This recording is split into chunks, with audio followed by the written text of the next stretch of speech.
Amigos, meu nome é Vinícius Talon e é cabível habeas corpus em substituição a recurso próprio? Eu posso utilizar um habeas corpus quando houver previsão da utilização de apelação, recurso em sentido estrito, agravo em execução ou outro recurso? Neste vídeo falarei sobre esse tema que é muito importante não apenas no processo penal, como também na execução penal. Mas antes disso eu peço que você se inscreva aqui no meu canal do YouTube e ative as notificações, porque assim você saberá sempre que for lançado um vídeo novo aqui no canal. E ao final, caso você goste deste vídeo, peço que você clique em gostei e compartilhe nas suas redes sociais, porque assim este conteúdo chegará a mais pessoas.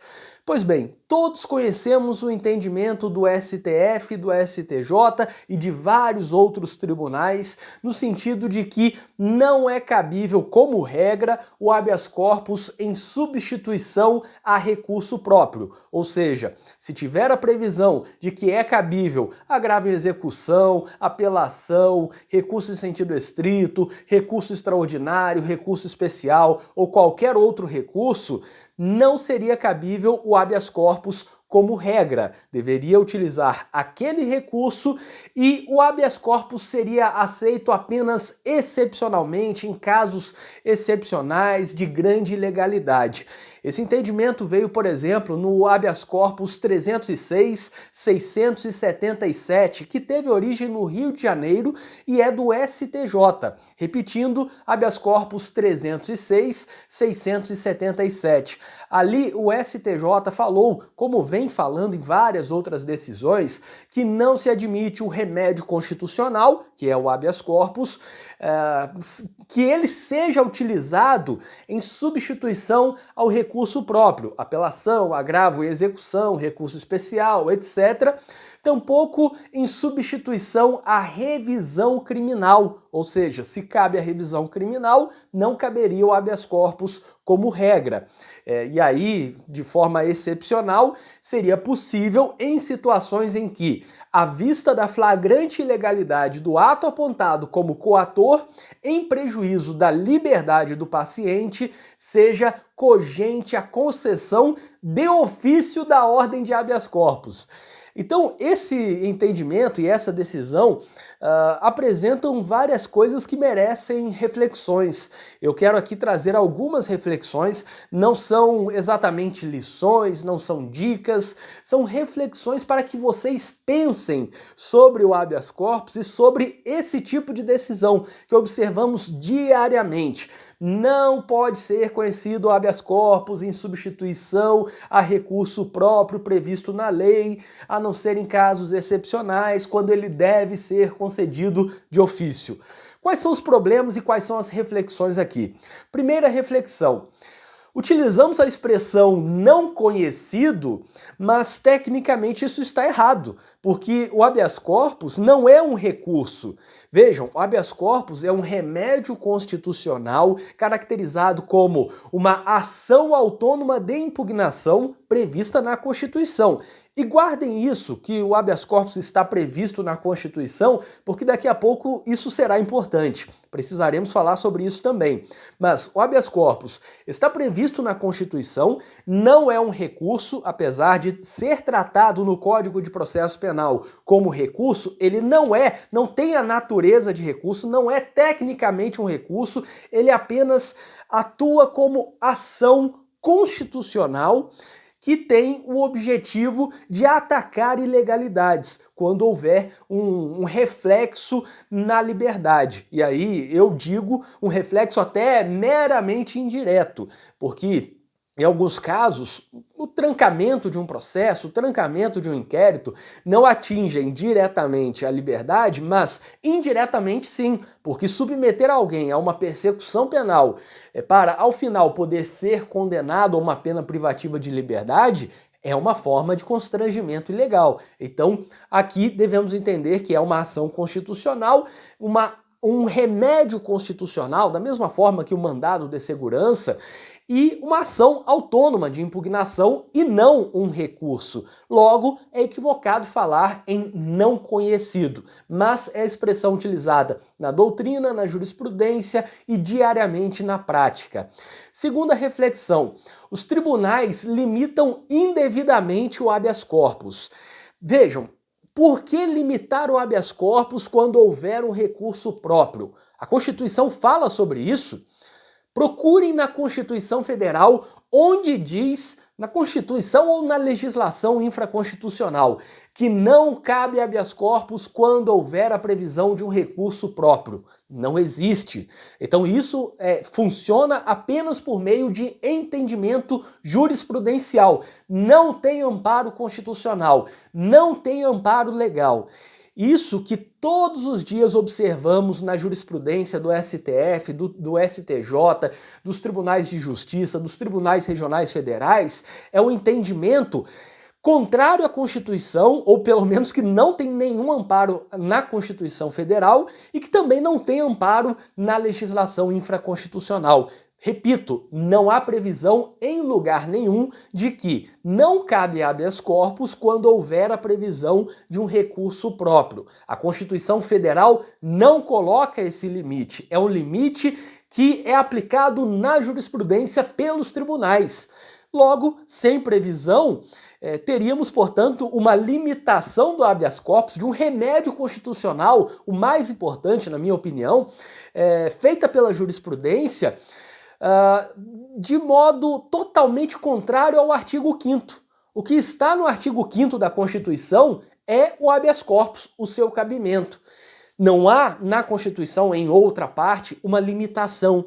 Então a jurisprudência limita um remédio constitucional previsto no artigo 5º e essa limitação não tem fundamento constitucional e não tem fundamento legal. A própria previsão de um recurso seria uma limitação.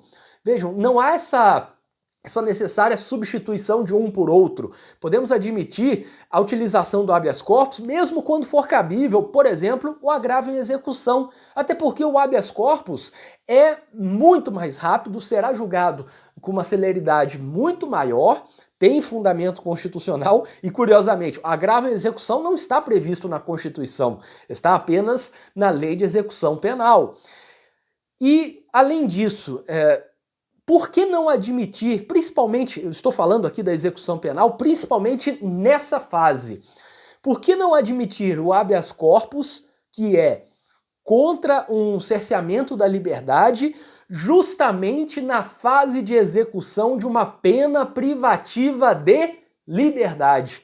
Olha como isso é absurdo. Numa pena privativa de liberdade, eu não posso aceitar o habeas corpus, que é o remédio constitucional de proteção da liberdade, só porque tem a previsão do agravo em execução, que tem um trâmite muito mais demorado, apresentação de razões, contra-razões, juízo de retratação, que é raro, é muito raro um juiz fazer um juízo de retratação no agravo em execução, depois toda a demora da tramitação, enfim, é um grande absurdo. Limitam o habeas corpus aqui na pena privativa de liberdade, quando o habeas corpus deveria ser, por excelência, o protetor da liberdade. Enfim.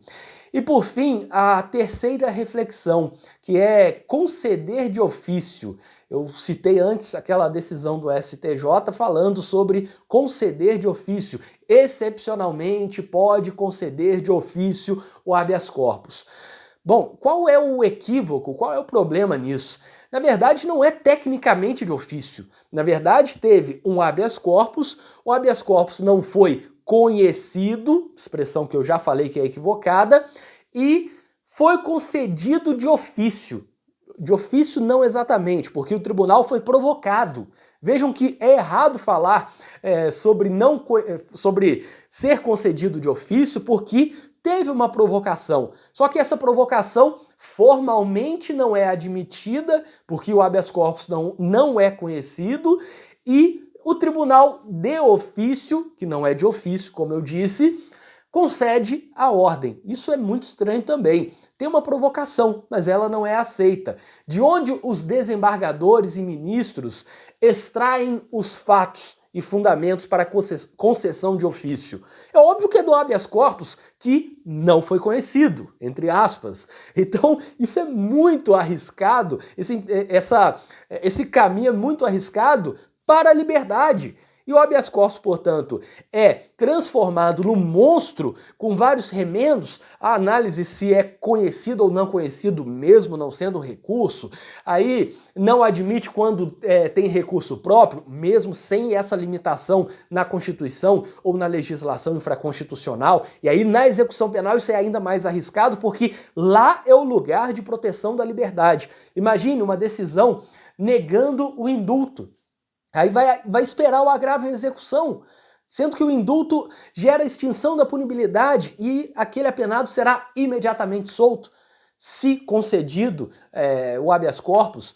Então esse é um grande problema. E por fim, esse problema de conceder de ofício. É como se o tribunal quisesse falar: chegou um habeas corpus, mas eu não aceito esse habeas corpus, não aceito a manifestação do advogado ou defensor público, mas vou olhar essa manifestação para extrair os fatos e fundamentos e eu, todo bondoso, vou conceder o habeas corpus de ofício.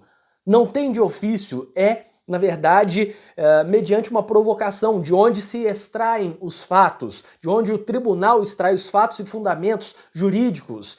E também só não foi conhecido por um entendimento tolo, errado, que não tem amparo em lugar nenhum, de que não pode conhecer de habeas corpus quando houver recurso próprio previsto na legislação. Enfim, são algumas provocações que eu espero que vocês reflitam um pouco mais sobre isso para mudarmos esses entendimentos e melhorarmos essa doutrina em relação ao habeas corpus, porque a jurisprudência, infelizmente, está horrível em relação ao habeas corpus e cada vez pior.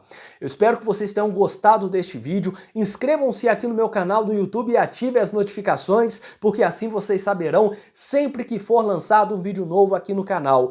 E eu peço também que você, caso tenha gostado deste vídeo, clique em gostei e compartilhe nas suas redes sociais, nos grupos do WhatsApp, porque assim este conteúdo chegará a mais pessoas. Além disso, dê uma olhada no link que está na descrição do vídeo, porque ali você encontra várias coisas úteis, como por exemplo, uma lista de transmissão para receber todos os meus artigos e vídeos diariamente, de modo gratuito, no WhatsApp, além de encontrar artigos, vídeos, livros de minha autoria, como por exemplo o livro de investigação criminal defensiva e outras coisas, cursos em que eu leciono, livros que eu indico e muito mais. O link está na descrição deste vídeo e até o próximo vídeo.